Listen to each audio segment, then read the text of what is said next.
Hello दोस्तों, आज हम सभी लोग इस वीडियो में पढ़ेंगे भूगोल के बारे में पढ़ेंगे। तो इसके पहले विज्ञान के बारे में आपको बताया गया था और उसको फिर नेक्स्ट वीडियो में उसके बारे में बताया जाएगा। आज हम सब भूगोल पढ़ेंगे, तो 2 दिन भूगोल पढ़ेंगे, आज कल। तो बात किया जाए, आज हम सभी लोग पढ़ेंगे पृथ्वी के परिमंडल के बारे में सभी लोग पढ़ेंगे। समस्त भूमंडल को कई परिमंडलों में बांटा गया है, 4 परिमंडल में बांटा गया है पृथ्वी के। तो बात किया जाए, पहला है स्थल मंडल। पहला क्या है? स्थल मंडल। पृथ्वी के परिमंडल में सबसे पहला आता है स्थल मंडल।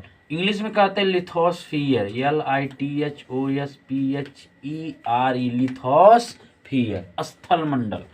बात किया जो स्थल मंडल है, हमारे पूरे पृथ्वी पे 29% भाग जो स्थल भाग है, और जल भाग की बात किया जाए, जल जो है 71% जो है हमारे धरातल पे जल भाग है, जल राशि है, और स्थल भाग कितना है? 29% है। तो स्थल मंडल लिथोस्फीयर क्या है? पृथ्वी का ठोस भाग जहां हम रहते हैं, पृथ्वी का ठोस भाग जहां हम रहते हैं, उसे हम क्या कहते हैं? स्थल मंडल कहते हैं। और स्थल मंडल में हम पढ़ेंगे क्या? सभी महाद्वीपों के बारे में अध्ययन किया जाएगा डिटेल से। जो विश्व में 7 महाद्वीप हैं उनके बारे में हम सभी लोग डिटेल से जानेंगे, अध्ययन करेंगे। तो यह स्थल मंडल के अंतर्गत आता है। दूसरा है जल मंडल। इंग्लिश में कहा जाता है हाइड्रोस्फीयर, HYDROSPHERE, हाइड्रोस्फीयर, जल मंडल। हमारी पृथ्वी पे टोटल जो है 71% भाग पर जल राशि पाया जाता है, जल पाया जाता है। अब बात की जल मंडल के धरातल के जल वाले भाग को ही, धरातल के जल वाले भाग को जल मंडल कहा जाता है। और इसके अंतर्गत हम सभी महासागरों का अध्ययन करेंगे। जो विश्व में 5 महासागर हैं उनके बारे में हम सभी लोग डिटेल से जानेंगे। वायुमंडल इंग्लिश में कहा जाता है एटमॉस्फेयर। इंग्लिश में क्या कहते हैं इसको? एटमॉस्फेयर, ATMOSPHERE,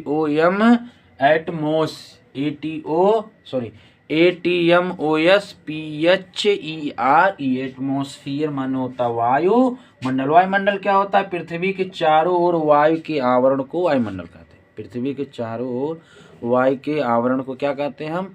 वायुमंडल कहते हैं। तो वायुमंडल की एक और परिभाषा होती है कि वायुमंडल रंगहीन, गंधहीन, स्वादहीन गैसों का सम्मिश्रण है। वायुमंडल क्या है? वायुमंडल रंगहीन, गंधहीन, स्वादहीन गैसों का सम्मिश्रण है। यह भी एक वायुमंडल की परिभाषा है। रंगहीन माने वायुमंडल में ना तो कोई रंग होता है, गंधहीन ना तो कोई वायुमंडल की खुशबू होती है, सुगंध होती, स्मेल होती है।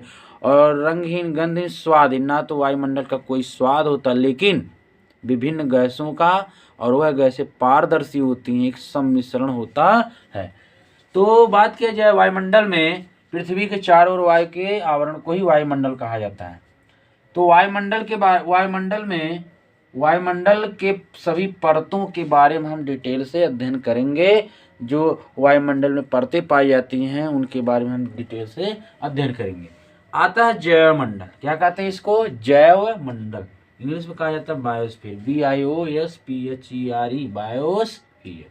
बायोस्फीयर क्या होता है? पृथ्वी का वह भाग जहां तीनों मंडल एक दूसरे के संपर्क में आते हैं। माने पृथ्वी का वह भाग जहां तीनों मंडल एक दूसरे के संपर्क में आते, अर्थात तीनों मंडल माने स्थल मंडल, जल मंडल, वायुमंडल, यह तीनों मंडल जहां एक दूसरे के संपर्क में आते हैं उसी को हम क्या कहते हैं? जैव मंडल या बायोस्फीयर कहा जाता है। अब बात किया जाए कि इसी परिमंडल में, याद रहे, इसी परिमंडल में जो होता है सभी प्रकार के जीवन पाए जाते हैं। इसी मंडल में सभी प्रकार जो जीवन होते हैं, लाइफ होता है, वह सब इसी मंडल में पाए जाते हैं। तो यहाँ हम कुछ नोट लिखे, विशेषकर नोट में, जैसे परिमंडलों के नाम की उत्पत्ति जो हुई, परिमंडलों के नाम की जो उत्पत्ति हुई वह ग्रीक भाषा से हुई। किससे हुई है? ग्रीक भाषा सबसे हुई है। बात क्या? लिथोस का मतलब होता क्या? लिथोस का मतलब होता पत्थर। क्या होता है लिथोस का मतलब? पत्थर होता है। एटमॉस का मतलब होता वाष्प, और यूडर आधा हा है, यहाँ पे बड़ा उपमंत्रा है डर। यूडर का मतलब होता है, यूडर का अर्थ होता है जल तथा बायोस का मतलब होता है जीवन। बायोस का मतलब क्या होता है? जीवन। अब जहाँ आपको यहाँ बताया गया जैव मंडल के बारे में, तीनों मंडल एक दूसरे के जहाँ संपर्क में आते हैं वही जैव मंडल है, तो उसको मैं यहाँ चित्र के माध्यम से आपको समझाने का प्रयास किया हूँ। देखिए यह जो गोला तीन बनाया गया है, एक एच माने हाइड्रोस्फीयर, यल दूसरा गोला है यल लिथोस्फीयर माने स्थल मंडल, हाइड्रोस्फीयर माने जल मंडल, और उसके बाद ए लिखा है एटमॉस्फेयर जिसको वायुमंडल कहते हैं। यह तीनों गोला एक दूसरे से संपर्क है, सटे हुए हैं, और बायोस्फीयर माने जयमंडल। ये जो जयमंडल होता है यह तीनों मंडलों में पाया जाता है। देखिए गोला जो खींचा गया है, गोला, यह जो गोला खींचा गया है, और इस एटमॉस्फेयर में, वायुमंडल में, यह जो गोला बायोस्फीयर वाला यह है, ये इस एटमॉस्फेयर में देखिए इतना आ रहा है।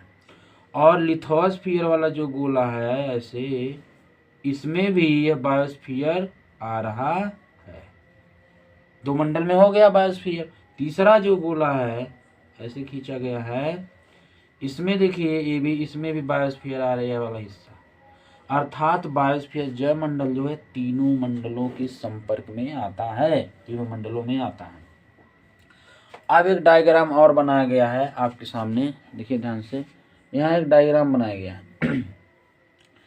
यह जो बीच वाला जो भाग होता है वह क्या होता है? क्रूड होता है। क्या होता है?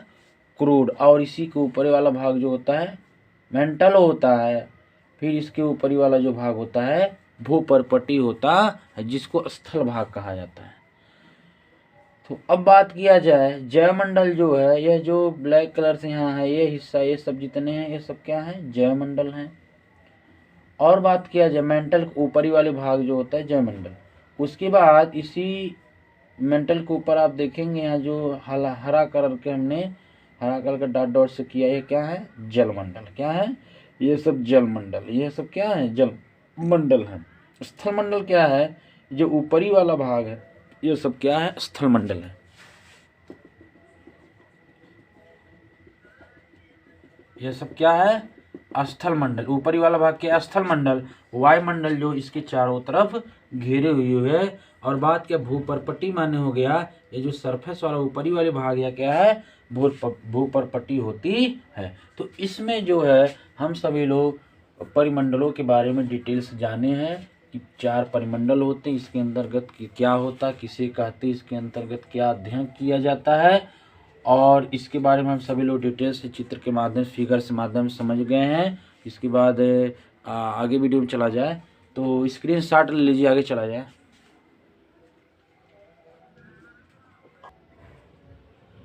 दोस्तों आगे चलते हैं हम सभी लोग। स्थल मंडल एक एक करके हम सबके बारे में डिटेल से जानेंगे। तो स्थल मंडल, लिथोस्फीयर की बात किया जाए, पृथ्वी के ठोस भाग को क्या कहते हैं हम? स्थल मंडल। पृथ्वी के ठोस भाग को ही स्थल मंडल कहा जाता है। और पृथ्वी की ऊपरी परत में पाई जाती है। पृथ्वी की ऊपरी जो परत होती है वो कितना क्या होती है? स्थल मंडल होती है। यह 100 किलोमीटर, यह 100 किलोमीटर गहराई तक स्थल मंडल पाया जाता है, याद रहे 100 किलोमीटर गहराई तक स्थल मंडल पाया जाता है। पृथ्वी की ऊपरी परत होती है। और यह जो स्थल मंडल होता है चट्टानों और मिट्टियों से मिलकर बना होता है, चट्टानों और मिट्टियों से मिलकर के बना होता है, जिसमें जीवों के लिए उपयोगी पोषक तत्व पाए जाते हैं। स्थल मंडल में जीवों के लिए उपयोगी पोषक तत्व जो चाहिए वह पाए जाते हैं। बात की इसके अंतर्गत हम महाद्वीप के बारे में अध्ययन करेंगे। कंटिनेंट,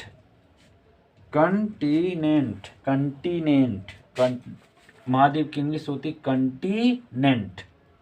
महाद्वीप कहते किसे हैं? स्थल का वह विशालतम भूखंड, स्थल का वह विशालतम भूखंड जो चारों तरफ पानी से घिरा हो, उसे हम क्या कहते हैं? महाद्वीप कहते हैं। तो महाद्वीप के अंतर्गत हम पर्वत, पठार, मैदान आदि के बारे में हम सभी लोग डिटेल से जानेंगे। बात किया जाए, जितने भी महासागर विश्व के सब एक दूसरे से आपस में क्या होते हैं? जुड़े होते हैं। और बात किया, जो समुद्री तल का स्तर होता, समुद्र का स्तर होता है ऊपरी वाले, जैसे मान लीजिए यह समुद्र का पानी हाल भरा है, मान लीजिए समुद्र है पानी, यह जो ऊपर वाला सरफेस होता है इसी को तल कहते हैं। क्या कहते हैं? इसी को तल कहते हैं। समुद्र एक दूसरे, जितने भी महासागर होते हैं एक दूसरे से जुड़े होते हैं, और महासागर के जो स्तर होता है, ऊपर वाला तल वाला हिस्सा होता है, वह सब जगह समान होता है। ये नहीं कहीं जहाँ खाई है वहाँ खाल रहेगा, जहाँ ऊँच है वहाँ ऊँच रहेगा, ऐसा नहीं होता। समुद्र तल का ऊपरी वाला जो हिस्सा होता है, पानी वाला, जहाँ लेवल, मान लीजिए यहाँ पानी भरा है तो ऊपर वाला जो सरफेस होता है हमेशा समान होता है। और समुद्र के अंदर जो गहराई और ऊंचाई जो लिया जाता है वह इसी तल से ही बताया जाता है, क्योंकि समुद्र का जो ऊपरी हिस्सा होता, स्तर जिसको तल कहते हैं, वह समान होता, उन्हीं से लिया जाता है। तो बात किया जाए तो महासागर बेसिन क्या होता है? ओशन बॉटम, अंग्रेजी में कहा जाता है ओशन बॉटम, सागर, महासागर बेसिन। यह होता क्या? बड़ी बड़ी जलराशियों को तलहटी का महासागर बेसिन कहते, माने बड़ी बड़ी तलहटियों, बड़ी बड़ी जलराशियों को तलहटी का महासागर बेसिन कहते हैं। जो भी बड़ी बड़ी राशियाँ होती हैं उन्हें तलहटी का बड़ी बड़ी जलराशियों को तलहटी का महासागर बेसिन भी कहा जाता है।